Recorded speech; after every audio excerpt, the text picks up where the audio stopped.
जनक जी के अंगना में ही राजरी, जनक जी के अंगना में ही राजरी,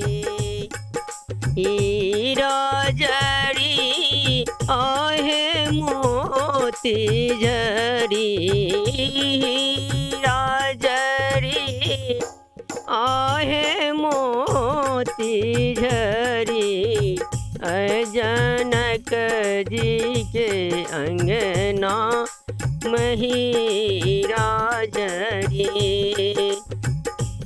कहो मोस एला प्रिय रघुबर जी, कहो मोस एला प्रिय रघुबर जी, कहो मोस एला दशरथ समधे आहे, कहो मोस एला दशरथ समधे, जनक जी के अंगना मही राजरे, जनक जी के अंगना मही राजरी,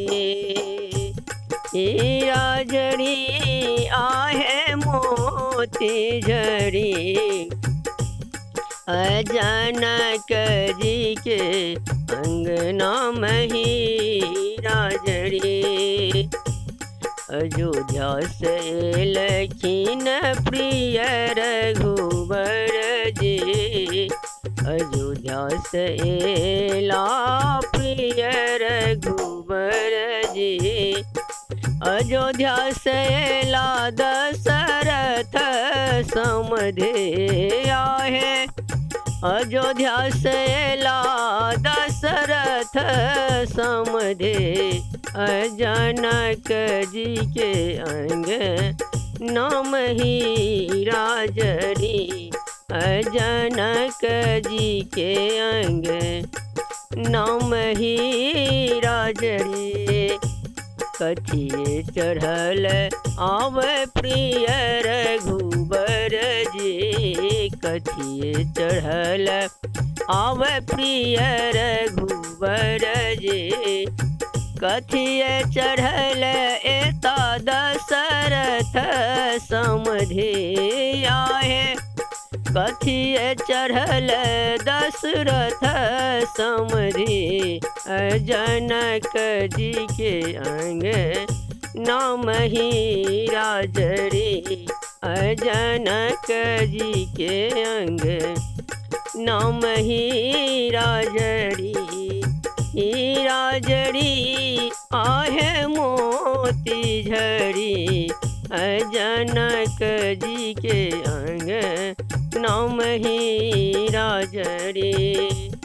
पालकी चढ़ल एता प्रिय रघुबर जी, पालकी चढ़ल एला प्रिय रघुबर जी, हाथी चढ़ल दशरथ समधे आहे, हाथी चढ़ल दशरथ समधे, जनक जी के अंगना मही राजरी, जनक जी के अंगना मही राजरी। कहमा बसायब प्रिय रघुबर जी, कहमा बसायब प्रिय रघुबर जी, कहमा बसायब दशरथ समधि आहे, कहमा बसायब दशरथ समधि, जनक जी के अंग नामहि राजरी, जनक जी के अंग नामहि राजरी।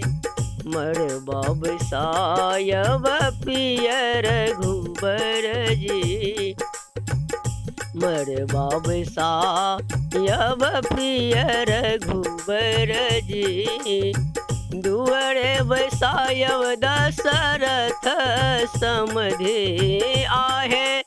दुअर बसायब दशरथ समधि जनक जी के अंग नाम ही राजरी।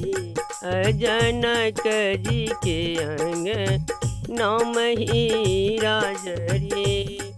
हीरा जड़ी आहे मोती जड़ी। हीरा जड़ी आहे मोती झड़ी जनक जी के अंग नाम ही राजरी।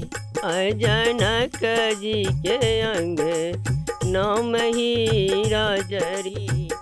जनक जी के अंग नाम ही राजरी।